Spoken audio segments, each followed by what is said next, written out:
আমার নাম আশিস কুমার মৈত্র, আমার মিসেস দীপ্তি মৈত্র। আমরা শিলিগুড়ি পশ্চিমবঙ্গ থেকে এসেছি। আমি এই ডাক্তারের ইনফরমেশন পাই আমি থ্রু ইন্টারনেট, এবং ইন্টারনেটে যেসব এক্সপিরিয়েন্স দেখলাম, যেমন উনি হচ্ছে ফিফার সাথে জড়িত, ফিফার উনি সার্জেন ছিলেন স্পোর্টস পার্সনদের, তারপর চেলসি, এরকম বিভিন্ন জায়গায় দেখলাম যে ওনার এরকম এক্সপিরিয়েন্স আছে এবং অনেক এক্সপিরিয়েন্স আছে এবং যথেষ্ট অভিজ্ঞ ডাক্তার বলে আমি মনে করে তাই আমি ব্যাঙ্গালোরে আসি। ব্যাঙ্গালোরে এসে খোঁজ করে জানতে পারলাম যে উনি ব্যাঙ্গালোর হসপিটালে বসেন। তো তারপরে ব্যাঙ্গালোর হসপিটালে কন্ট্যাক্ট করার পরে দেখে বললো হ্যাঁ আমি অপারেশন করে দেবো, এবং ক্লিয়ার কাট, কোথাও কোনো জিনিস হাইড করেনি আমার থেকে, ক্লিয়ার কাট বলে দিয়েছে অপারেশনের আগেই কি হবে, কিভাবে হবে, কোন স্টেজে হবে, কি করে করতে হবে, এবং পোস্ট অপারেশনেও আমাকে কি জিনিস ফলো করতে হবে। তো সেই দিক দিয়ে দেখতে গেলে গাইডেন্সটা ছিল ডাক্তারবাবু বিউটিফুল। এত সুন্দর গাইডেন্স জেনারেলি কোনো ডাক্তার করে থাকে না। তো যাই হোক, উনি গাইডেন্সটা করেছেন এবং তারপরে যেদিন অ্যাডমিশন হলো পরের দিনই উনি সকালবেলায় বলে দিলেন যে উনি অপারেশন করবেন। তো আমরা সেইভাবে রেডি হসপিটালেই ছিলাম। এখানে পেশেন্ট এবং পেশেন্টের অ্যাটেন্ডেন্সে থাকার জন্য খুব সুন্দর ব্যবস্থা আছে, কোনো প্রবলেম কোথাও হয়নি।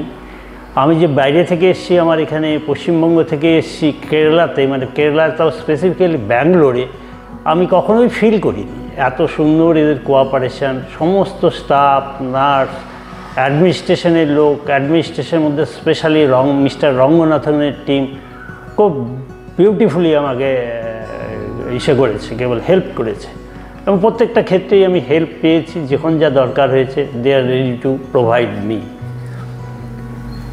তারপরে ডাক্তারবাবুর কথা বলি। ডাক্তারবাবুর ব্যবহার এত সুন্দর এবং এত, সে ডাক্তারবাবুকে দেখলেই মনে হয় ভগবান দাস। তারপরে অপারেশন করেছেন, খুব সুন্দর অপারেশন করেছেন। সকাল রাফলি টাইমটা আমার এক্স্যাক্ট খেয়াল নেই, 7:30 কি 7:45 হবে, ঠিক এই সময় উনি অপারেশন থিয়েটারে মিসেসকে নিয়ে গেলেন। তারপরে ওখান থেকে আমাকে বাইরে যেখানে আমাদের বসার জায়গা আছে সেখানে বসেছিলাম। তো সেখান থেকে এই 12:30 নাগাদ উনি বেরিয়ে আমাদেরকে অপারেশনের ব্যাপারে সমস্ত ইনফরমেশন দিলেন এবং বললেন যে পুরো সাকসেসফুল হয়েছে।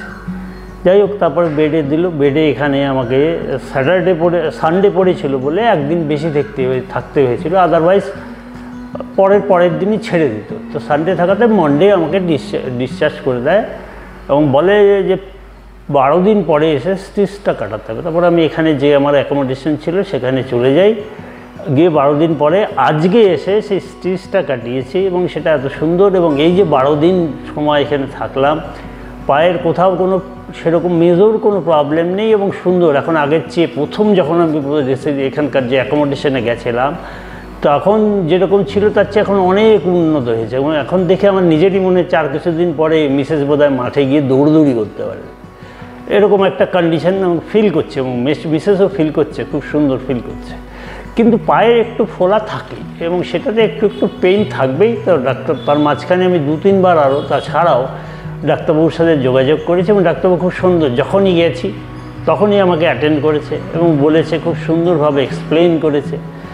তো তারপর থেকে আমরা খুব হ্যাপি এখানে চিকিৎসা করি। যেমন ডাক্তারবাবু তো মানে যেটা ব্যাখ্যাতে বলা যায় না, এত ভালো ডাক্তার যে আমাদের ভারতবর্ষে পাওয়া যায় সেটা আমি আগে বুঝতে পারিনি, বা হয়তো আরও আছেন ডাক্তার আমি জানি না।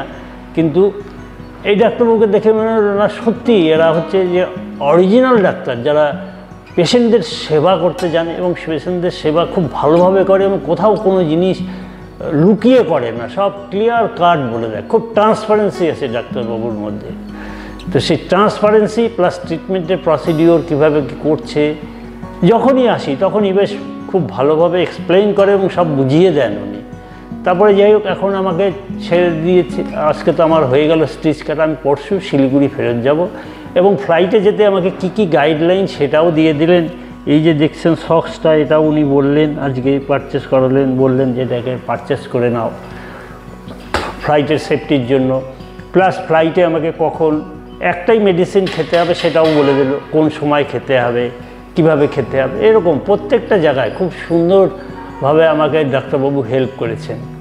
এবং ভগবানের আশীর্বাদে আমি ভগবানের কাছে একটাই প্রার্থনা করব, আমাদের ভারতবর্ষে যেন এরকম ডাক্তারবাবু সব জায়গাতেই থাকে, যাতে কোনো রুগীদের কোনো অসুবিধে না হয় বা রুগীর সাথে যারা থাকে তাদের যেন কোনো অসুবিধা না হয়। এইটুকু বলে আমি আপনাদেরকে নমস্কার জানাই। সবাই ভালো থাকবেন, সুস্থ থাকবেন, নিশ্চিন্তে থাকবেন। এই সব ডাক্তারবাবুর কাছে আসলে আপনি নিশ্চিন্তে থাকবেন। এদের কাছে চিকিৎসা করালে আশা করি আপনারা খুব উপকৃত হবেন এবং একবার এলে বারবার আসতে ইচ্ছা করবে। ধন্যবাদ।